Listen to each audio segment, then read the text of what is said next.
الرحمن الرحيم يا أيها الذين آمنوا اتقوا الله وقولوا قولا سديدا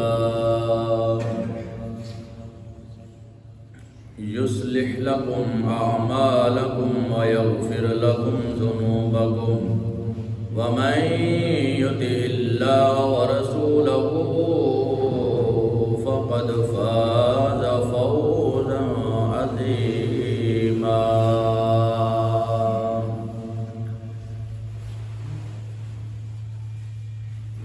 صدق الله العظيم. إن الله وملائكته يصلون على النبي يا أيها الذين آمنوا صلوا عليه وسلموا تسليما. پڑھیے ذرا الصلاۃ والسلام علیک یا سیدی یا رسول اللہ وعلی آلک واصحابک یا سیدی یا حبیب اللہ. الصلاۃ والسلام علیک یا سیدی یا نور اللہ وعلی آلک واصحابک یا سیدی یا نبی اللہ. الصلاۃ والسلام علیک یا سیدی یا خاتم النبیین وعلی آلک واصحابک یا رحمۃ للعالمین.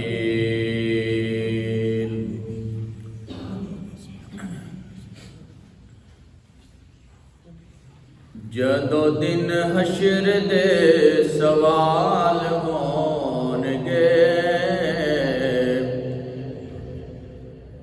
جدو دن حشر دے سوال ہون گے، حامی ساڈے آمنہ دے لال ہون گے. جدو دن حشر دے سوال ہون گے، حامی ساڈے آمنہ دے لال ہون گے. کہ جنتاں تے جاوے گی سواری آپ دے، کہ اگے اگے حضرت بلال ہون گے، اگے اگے حضرت بلال ہون گے، حامی ساڈے آمنہ دے لال ہون گے. جدو دن حشر دے سوال ہون گے، حامی ساڈے آمنہ دے لال ہون گے. اللہ تعالیٰ کی حمد و ثنا کے بعد اس کے پیارے حبیب صلی اللہ علیہ وآلہ وسلم کی بارگاہ میں درود و سلام کا نذرانہ پیش کرنے کے بعد آپ تمام احباب کو السلام علیکم ورحمۃ اللہ.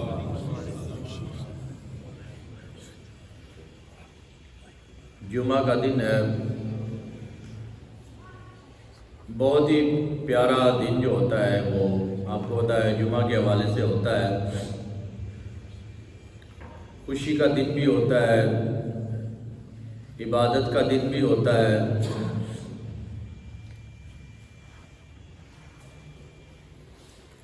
اور کوشش کرنی چاہیے کہ جمعہ کے دن زیادہ سے زیادہ رسول اللہ کی بارگاہ میں درود و سلام پڑھنا چاہیے. ویسے بھی پڑھنا چاہیے، لیکن جمعہ کے دن جو ہے نا وہ زیادہ سے زیادہ کوشش کرنی چاہیے کہ وہ رسول اللہ صلی اللہ علیہ وآلہ وسلم کی بارگاہ میں درود و سلام پڑھنا چاہیے. مشکات شریف کی حدیث مبارکہ ہے جس کا مفہوم میں آپ کے سامنے عرض کرتا ہوں.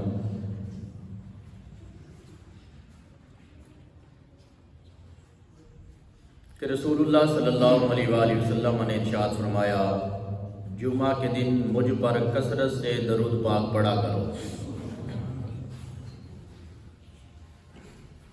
کہ رسول اللہ صلی اللہ علیہ وآلہ وسلم نے ارشاد فرمایا کہ جو شخص جمعہ کے دن درود پڑھتا ہے تو اس کا درود لے کر فرشتے میری بارگاہ میں حاضر ہوتے ہیں اور اس کا درود میرے سامنے پیش کیا جاتا ہے جب تک کہ وہ فارغ نہ ہو جائے. بات سمجھ آئی کہ نہیں آئی؟ جمعہ کے دن آپ رسول اللہ صلی اللہ علیہ وآلہ وسلم کی بارگاہ میں درود و سلام پڑھ رہے ہیں تو فرشتوں کی ڈیوٹی لگ جاتی ہے کہ وہ آپ کا درود لے جا کر رسول اللہ صلی اللہ علیہ وآلہ وسلم کی بارگاہ میں پیش کرتے ہیں. جب تک آپ اپنا درود مکمل نہ کریں اس وقت تک جو ہے وہ آپ کا درود جو ہے وہ لے کر جاتے ہیں اور رسول اللہ صلی اللہ علیہ وآلہ وسلم کی بارگاہ میں پیش کرتے رہتے ہیں.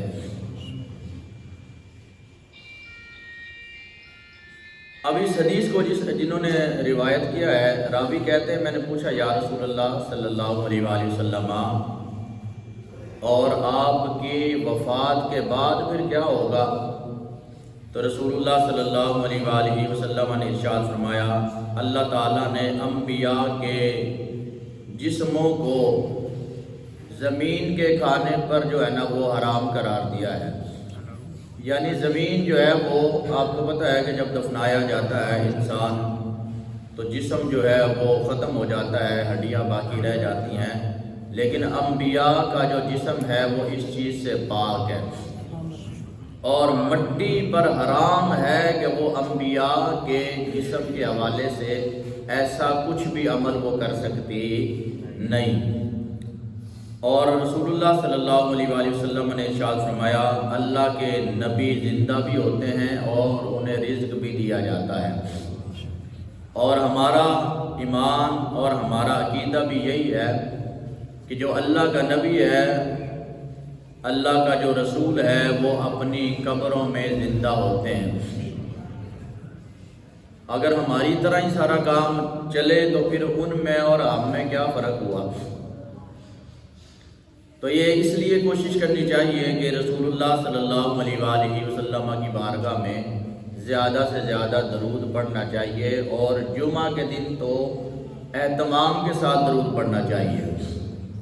اب اس میں یہ قید نہیں نا کہ کتنا پڑھنا ہے, کب پڑھنا ہے, کیسے پڑھنا ہے. بھائی جب آپ کا دل کرے, جتنا آپ کا دل کرے, آپ رسول اللہ صلی اللہ علیہ وآلہ وسلم کی بارگاہ میں درود و سلام پڑھیں.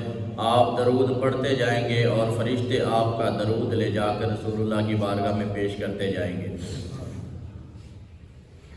اور بے وضو بھی بندہ ہو تو درود پڑھ سکتا ہے. اللہ تعالیٰ مجھے اور آپ کو کثرت کے ساتھ درود پاک پڑھنے والوں میں شامل فرمائے. آپ کے سامنے 2 آیت مبارکہ آج میں نے رکھی ہیں. اصلاحی موضوع قرآن نے کہا یا ایھا الذین آمنوا, اے ایمان والو. بات کس کی ہو رہی ہے؟ ایمان والوں کی.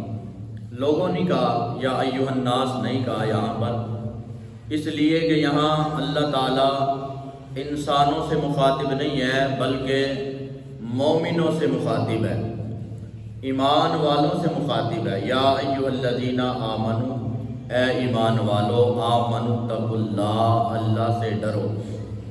اللہ سے کیا کرو؟ ڈرو. یہ قرآن نے کہا اور بندے کو ڈرنا بھی چاہیے. اچھا, اس کے بعد وَقُولُوا قَوْلًا سَدِيدًا, اور سیدھی بات کہا کرو. اب یہ ایک آیت کا ترجمہ ہے, ذرا اس کو پہلے سمجھ لیں کہ قرآن نے کہا یا ایھا الذین آمنوا اتقوا اللہ, اے ایمان والو اللہ سے ڈرو. اللہ سے آپ ڈرتے ہیں جی؟ اللہ سے نہیں نا ڈرتے؟ ڈرتے ہیں تو بول لینا ڈرتے ہیں. اچھا, ہم بھی ڈرتے ہیں, لیکن موضوع بیان کرنے کا مقصد یہ ہے کہ جس طرح ڈرنے کا حق ہے اس طرح نہیں ڈرتے. بات سمجھ آ رہی ہے؟ جس طرح ڈرنے کا حق ہے اس طرح ہم ڈرتے نہیں، اس لیے کہ انسان جب تک کہ کوئی چیز دیکھ نہ لے، جب تک کوئی چیز نہ دیکھ لے اس وقت تو تک جو ہے نا وہ اس کا اسے احساس ہوتا نہیں۔ رسول اللہ صلی اللہ علیہ وآلہ وسلم نے ارشاد فرمایا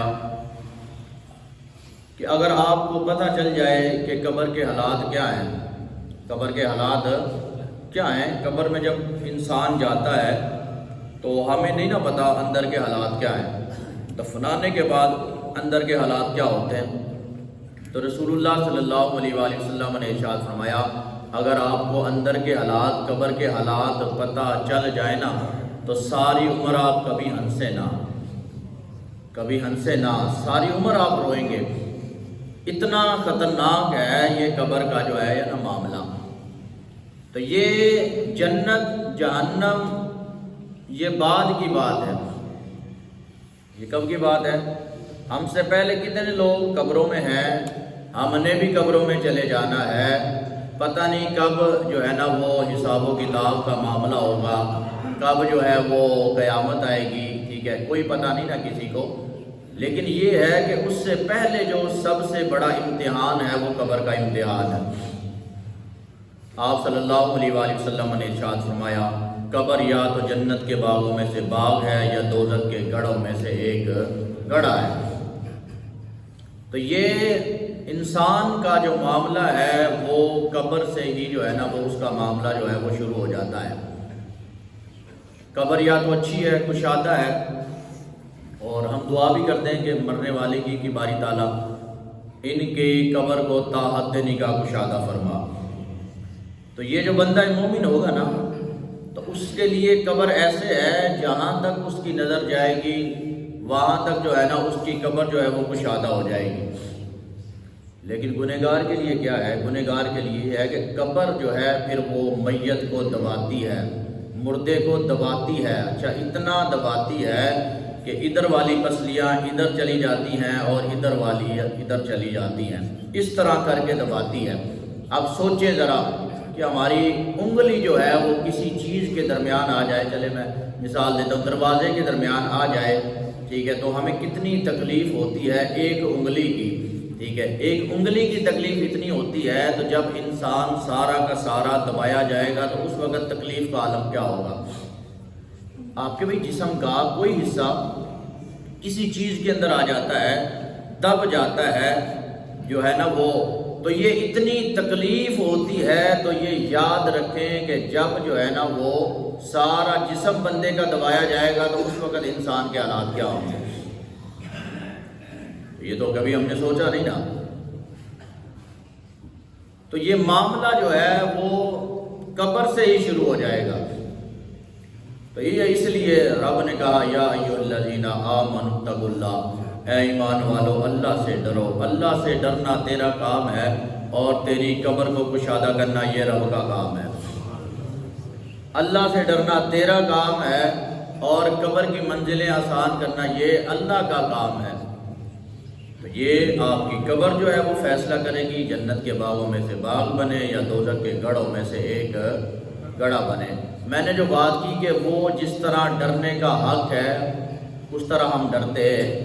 آپ کسی کو قبر یاد کرائیں نا کسی معاملے کے اندر، کوئی جو ہے نا وہ ظلم کرنے والا ہو یا حد سے زیادہ کبھی بڑھتا ہو نا، تو آپ اسے کہیں کہ یار آپ نے مرنا نہیں ہے، آپ نے قبر میں نہیں جانا، آپ کا اتنا جو دل سخت ہے، ٹھیک ہے، اس معاملے کے اندر۔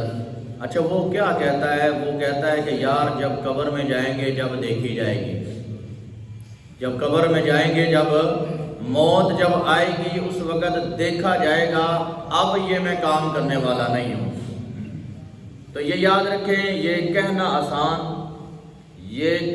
آسان ہے، بولنا آسان ہے، لیکن یہ ہے کہ قبر کا معاملہ آسان نہیں ہے، کہ جس کے معاملے سے انبیاء نے جو ہے نا وہ بھی پناہ مانگی ہے، تو اس کے حالات کیا ہوں گے؟ تو یا ایھا الذین آمنوا اتقوا اللہ، اے ایمان والو اللہ سے ڈرو۔ اب یہ بات سمجھ آ گئی، تقویٰ، پرہیزگاری، یہ جو رسول اللہ صلی اللہ علیہ وآلہ وسلم نے آخری خطبہ دیا تھا تو آپ نے یہ واضح کیا تھا کہ کسی کالے کو سفید پر کوئی فوقیت حاصل نہیں ہے، ٹھیک ہے، کوئی چٹا ہے کوئی کالا ہے، یہ کوئی برتری نہیں ہے کہ جو خوبصورت ہے جس کا رنگ سفید ہے وہ ٹھیک ہے اور جس کا کالا ہے وہ خراب نہیں۔ آپ نے کہا کسی عربی کو کسی عجمی پر بھی کوئی فوقیت نہیں، جو حرم میں رہتا ہے کوئی بات نہیں، جو عجم میں رہتا ہے پھر بھی کوئی بات نہیں، فضیلت کا یہ معیار نہیں ہے۔ آپ نے فرمایا فضیلت کا ایک ہی معیار ہے، وہ تقویٰ ہے۔ وہ کون سا ہے؟ تقویٰ ہے، کہ آپ میں سے اچھا بندہ وہ ہے جس کا تقویٰ اچھا ہے، جو پرہیزگار زیادہ ہے، جو متقی زیادہ ہے، یہ فضیلت کا معیار ہے۔ باقی رنگ کون سا ہے آپ کا، آپ کی نسل کیا ہے، آپ کی قوم کیا ہے، ٹھیک ہے، یہ معنی نہیں رکھتا نا۔ اگر یہ معنی رکھتا نا کہ بھئی رنگ دیکھا جائے گا، قوم نسل دیکھی جائے گی، عربی عجمی دیکھا جائے گا، تو بلال جو ہے نا وہ کبھی بھی خانہ کعبہ کی چھت پہ نہ چڑھتے۔ کتنے خوبصورت جوان تھے رسول اللہ صلی اللہ علیہ وآلہ وسلم کے صحابی تھے نا، ایسے صحابہ بھی تھے بہت زیادہ خوبصورت کہ جنہیں ساری دنیا دیکھتی تھی کہ یار اتنا خوبصورت بندہ ہے، لیکن جو ہے نا عزت جب اللہ دیتا ہے تو اللہ جو ہے نا وہ رنگ نہیں، روپ نہیں، وہ یہ نہیں کہ کس نسل سے ہے، کس قوم سے ہے، وہ دیکھتا ہے کہ اس کا تقوی کا معیار کیسا ہے اور اسلام کے لیے اس نے کیا کیا ہے، اسلام کے لیے قربانی کتنی دی ہے، اس میں استقامت کتنی ہے۔ کہ بلال رضی اللہ تعالیٰ عنہ استقامت کے پہاڑ، بہت ساری مشکلات انہوں نے جو ہے نا وہ ان کا سامنا کیا، لیکن یہ ہے کہ رب کی توحید کا انکار نہیں کیا، احد پکارا، پتھروں کے نیچے ہے پھر بھی اللہ ایک ہے، احد کہا، ٹھیک ہے جناب، ریت کے اوپر لٹایا گیا پھر بھی کہا بھئی اللہ ایک ہے، اور مشکلات بڑھائی گئی، بخار میں بھی کام کروایا گیا، دن رات آپ نے چکی چلائی، لیکن کہا اللہ ایک ہے۔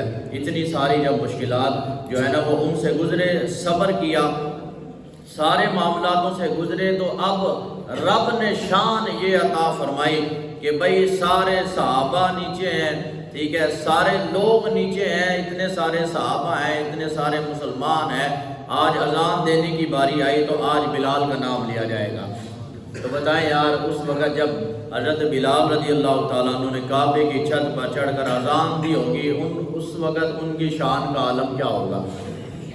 تو یہ رسول اللہ صلی اللہ علیہ وآلہ وسلم نے آخری خطبہ جو آپ نے ارشاد فرمایا، اس میں فرمایا فضیلت کا معیار یہ نہیں کہ آپ کا رنگ کیسا، روپ کیسا، آپ کی نسل کون سی ہے، عربی ہیں، عجمی ہیں، کالے ہیں، سفید ہے، فضیلت کا ایک معیار ہے، وہ تقویٰ ہے۔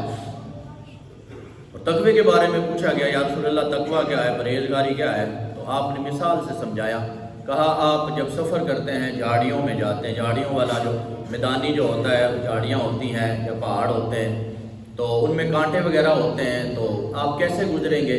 کہا یا رسول اللہ ہم اپنے کپڑوں کو سمیٹ کر نکلیں گے وہاں سے، اس لیے کہ کوئی کانٹا جو ہے وہ ہمارے کپڑوں میں نہ لگ جائے۔ تو نبی کریم صلی اللہ علیہ وآلہ وسلم نے ارشاد فرمایا کہ جب آپ جیسے سفر کرتے ہیں اور اپنے کپڑوں کو، اپنے جسم کو کانٹوں سے بچاتے ہیں، اسی طرح جب آپ اپنی زندگی میں اپنے آپ کو گناہوں سے ایسے ہی بچاؤ گے، اسی کا نام تقویٰ ہے۔ اسی کا نام کیا ہے کہ بھئی زندگی آپ نے محتاط ہو کر گزارنی ہے، آپ نے کوشش کرنی ہے۔ ویسے انسان ہے، میں نہیں کہتا کہ بندہ جو ہے نا وہ بغیر غلطیوں کے بھی ہو جاتا ہے، لیکن کوشش کرنی چاہیے کہ جتنا آپ اپنی زندگی گزارتے ہیں نا، جتنا آپ بچا سکتے ہیں تو آپ کو بچانا چاہیے۔ یا ایھا الذین آمنوا اتقوا اللہ، اے ایمان والو اللہ سے ڈرو، وقولوا قولا سدیدا، اور ہمیشہ سیدھی بات، الٹی بات نہیں کرنی، جھوٹ نہیں بولنا، غیبت نہیں کرنی، ٹھیک ہے نہیں، کسی پر بہتان نہیں لگانا، بڑا برا عمل ہے کسی مسلمان پر بہتان۔ آپ میں تھوڑی سی ایک مثال دیتا ہوں، آپ کسی پر الزام لگا دیتے ہیں، میں اپنی مثال دیتا ہوں، میں اس بھائی پر ایک الزام لگا دیتا ہوں، جھوٹا الزام لگا دیتا ہوں جس کی کوئی سچائی نہیں ہے۔ اب قیامت کے دن کیا ہوگا؟ قیامت کے دن مجھ سے کہا جائے گا کہ یہ جو آپ نے الزام لگایا تھا نا اپنے بھائی پر، اس کو سچا ثابت کرو، اس کو کیا کرو؟ اب بتائیں جھوٹا الزام کیسے سچا ثابت ہو سکتا ہے؟ نہ وہ سچا ثابت ہوگا نہیں، اور اس سے رب کہے گا کہ جب تک کہ یہ اپنی بات تم ثابت نہیں نہ کرتے اس وقت تک تمہیں عذاب دیا جائے گا۔ اب بتائیں جناب، نہ وہ ثابت ہوگا نہ عذاب رکے گا۔ 500 کے پیچھے گواہی دے دی جھوٹی، 1000 پیچھے گواہی دے دی عدالتوں میں جا کر، یہ نظام ہے نا پاکستانی عدالتوں میں۔ 134ویں نمبر پہ یوں تو نہیں ہے نا، اسی لیے ہے 1000 پر وہاں عدالتوں میں لوگ بیٹھے ہوتے ہیں گواہی دینے کے لیے۔ تو یہ کسی پر جھوٹا الزام لگانے سے پہلے بندے کو کم از کم کروڑ مرتبہ سوچنا چاہیے کہ یہ جو جھوٹا الزام لگایا ہے، اگر مجھے قیامت کے دن اسے ثابت کرنا پڑ گیا تو میں کیا کروں گا؟ تو یہ الزام نہیں لگانا، سیدھی اور سچی بات کرنی ہے آپ نے، سچ بولنا ہے، جھوٹ نہیں بولنا۔ جس طرح آپ موبائل پہ جھوٹ بولتے ہیں، بندہ ہو گجرا والا کہتا میں تو دھرم کوٹ آ گیا ہوں، ٹھیک ہے، بندہ جناب دھرم کوٹ ہو تو بندہ کہ جناب میں تو بھیکی آ گیا ہوں، اگلا بندہ جو ہے نا وہ پریشان رہتا ہے۔ اکثر ڈرائیور حضرات جو ہے نا وہ ماشاءاللہ وہ تو جناب بہترین قسم کا ایسا جھوٹ بولتے ہیں کہ جناب کس لیے کہ یار سواری نہ خراب ہو جائے، ٹھیک ہے، وہ کوئی اور کی طرف نہ چلا جائے، چلا جائے تو چلا جائے، بندے کو سیدھی بات کرنی چاہیے کہ یار میں یہاں پہ ہوں، سیدھی سی بات ہے بھائی، ہمیشہ سیدھی اور سچی بات کرو۔ لیجیے میں ایک آیت کا ترجمہ ہو گیا، آگے فائدہ کیا ہوگا یہ آخری چند منٹ میں آپ کو سمجھاتا ہوں۔ بندہ نماز کی طرف جاتا ہے، اچھا آپ نماز کی طرف جاتا ہے، جانا چاہیے نا، اچھی بات ہے۔ بندہ روزے بھی رکھتا ہے، کرنے چاہیے، اچھی بات ہے۔ بندہ حج پہ جاتا ہے 8 لاکھ روپے لگا کر، جانا چاہیے، اچھی بات ہے۔ عمرہ کرتا ہے، جانا چاہیے، اچھی بات ہے۔ لیکن رب نے کہا کہ یہ سمجھ نہیں آپ نے، ذرا یہ سارا جو خلاصہ میں آپ کو سمجھانے لگا ہوں کہ جب آپ اپنی نماز پڑھیں گے نا، آپ خود نماز پڑھیں گے تو اس میں فرق ہے، لیکن جب رب آپ کو نماز پڑھوائے گا تو اس میں فرق ہے۔ یہ بات ذرا سمجھیے، آپ روزے رکھیں گے اس میں فرق ہے، رب رکھوائے گا اس میں بھی فرق ہے۔ کوئی بھی آپ نیک عمل کریں گے، آپ خود کرنے کی کوشش کریں گے تو اس میں فرق ہے، لیکن رب آپ سے کروائے گا تو اس میں فرق ہے۔ تو قرآن نے کہا یا ایھا الذین آمنو، اے ایمان والو، اللہ سے ڈرو اور سیدھی اور سچی بات کہا کرو۔ باری تعالیٰ فائدہ کیا ہوگا؟ انسان تو لالچی ہے نا کہ بھئی ہم آپ سے ڈریں، رب سے ڈریں، ہمیشہ سیدھی اور سچی بات کریں۔ باری تعالیٰ ہمیں اس کا صلہ کیا ملے گا؟ انسان تو بغیر لالچ کے کوئی کام کرتا نہیں، یا ڈر سے کرتا ہے۔ بھئی ہم نماز پڑھتے ہیں، روزے رکھتے ہیں، یا تو ہمیں جنت کا لالچ ہے یا دوزخ کا ڈر ہے، دونوں طرف لالچ ہے۔ تو باری تعالیٰ ہمیں ملے گا کیا کہ ہم آپ سے ڈریں اور سیدھی اور سچی بات کریں۔ اللہ تعالیٰ نے ارشاد فرمایا یصلح لکم اعمالکم، اللہ تعالیٰ تمہارے اعمال درست فرما دے گا۔ بات سمجھ آئی نا؟ ٹھیک ہے، آپ نماز پہ توجہ بہت زیادہ دیں اور جھوٹ جناب رج کے بولیں، نماز پڑھیں، رشوت بھی لیں، جناب نماز پڑھیں اور زنا بھی کریں، الٹے سیدھے کام بھی کریں، غیبتیں۔ اس سے بہتر ہے کہ آپ پہلے والا کام کریں، اللہ سے ڈریں اور سیدھی سچی بات کریں۔ اللہ جب آپ کو دیکھے گا کہ یہ بندہ مجھ سے ڈرتا بھی ہے اور یہ بندہ سیدھی اور سچی بات بھی کرتا ہے، تو رب خود آپ کو نمازی بنا دے گا۔ اور جب رب آپ کو نمازی بنائے گا تو پھر آپ کی نماز کوئی چھوٹنے والی نہیں ہے۔ اس لیے اعمال سے زیادہ بندے کو اپنے کردار پر جو ہے وہ زیادہ کوشش کرنی چاہیے۔ وہ اس لیے کہ بھئی نماز بندے کا اور رب کا معاملہ ہے، ایک سجدے پر پکڑ لے یا ایک سجدے پر بخش دے۔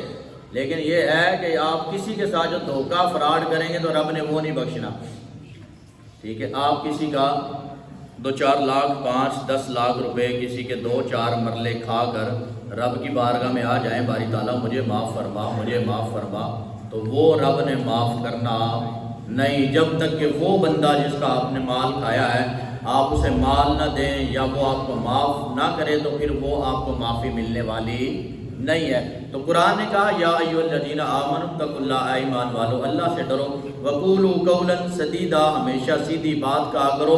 باری تعالیٰ فائدہ کیا ہوگا؟ یصلح لکم اعمالکم، اللہ تعالیٰ تمہارے اعمال درست فرما دے گا۔ اچھا آخری بات ہے، اعمال کیوں کیے جاتے ہیں؟ اعمال کیوں کیے جاتے ہیں؟ بخشش کے لیے نا۔ بھئی آپ نماز پڑھتے ہیں جمعہ، یہ ساری چیزیں کس لیے کہ اللہ ہماری بخشش فرما دے، ایسے ہی ہے نا۔ تو اللہ نے کہا اللہ تعالیٰ صرف آپ کے اعمال نہیں ٹھیک کرے گا، وَيَغْفِرْ لَكُمْ ذُنُوبَكُمْ، اللہ تعالیٰ تمہاری بخشش بھی فرما دے گا۔ پھر رہ کیا جائے گا؟ کچھ بھی نہیں۔ تو یہ آپ نے کرنا کیا ہے، اللہ سے ڈرنا ہے اور سیدھی اور سچی بات کرنی ہے۔ اللہ تعالیٰ آپ کے اعمال بھی ٹھیک فرما دے گا اور اللہ تعالیٰ آپ کی بخشش بھی فرما دے گا۔ یہ چلو جی، ہمارا خطبہ جمعہ یہاں پر مکمل ہوتا ہے۔ اب ابھی میں نے آپ سے گزارش کرنی ہے مسجد کے حوالے سے، کبھی کبھی کرتے ہیں، اور یہ صدقہ جاریہ ہے۔ کیا ہے جی، بولیں ذرا کیا ہے؟ مسجد کا کام ہے، 5 سال سے چل رہا ہے اور انشاءاللہ چلتا بھی رہے گا، ٹھیک ہے جی۔ یہ رب کے کام ہے، رب کرواتا ہے۔ آپ سے کہنے کا مقصد یہ ہے کہ آپ کا بھی جو ہے نا وہ اس میں حصہ جو ہے وہ آپ کا شامل ہو جائے۔ سیمنٹ کے حوالے سے ہمیں ضرورت ہے، تمام دوست آپ جو ہے نا اس حوالے سے آپ تعاون کر سکتے ہیں، ٹھیک ہے جی۔ یہ بار صحن جو ہے نا وہ اس کا فرش جو ہے نا وہ انشاءاللہ 1-2 دن میں جو ہے نا وہ مکمل ہونے والا ہے۔ 100 سے 125 بوری کا جو ہے نا وہ پروجیکٹ ہے۔ ایک بوری جو ہمیں کٹی جو ہم نے لی ہے وہ 1280 روپے کی، ویسے عام ایک بوری لینے جائیں 1300-1400 روپے کی ملتی ہے۔ تو جلدی سے نا آپ تمام دوست آواز میں پڑھا، جو بھائی دے سکتے ہیں ابھی دے دیں، اور جو بعد میں دینا چاہے بعد میں بھی دے سکتے ہیں، کل پرسوں تک جو ہے نا وہ۔ تو اگر ابھی آپ میں سے کوئی بھائی 1 بوری 2 بوری یا اس سے کم 500-1000 روپے اگر آپ دے سکتے ہیں تو وہ جلدی سے آپ دے دیں، اور باقی آپ ارادہ کر لیں احصال ثواب کی نیت سے، اپنے بزرگوں کے احصال ثواب کی نیت سے۔ تو یہ جو آپ سیمنٹ یہاں پر آپ کے نام کا لگ جائے گا یا آپ کے والدین کا نام کا لگ جائے گا، تو مسجد آپ کو پتہ ہے ہمیشہ آباد رہتی ہیں۔ تو جب تک ہے نا وہ مسجد آپ کی یہ آباد رہے گی، تو جس نیت کے ساتھ آپ دیں گے نا وہ انشاءاللہ اس کا ثواب جو ہے نا وہ آپ کو ملتا رہے گا۔ تمام دوست اب آپ جو کوشش کریں، ماشاءاللہ، جزاک اللہ جی۔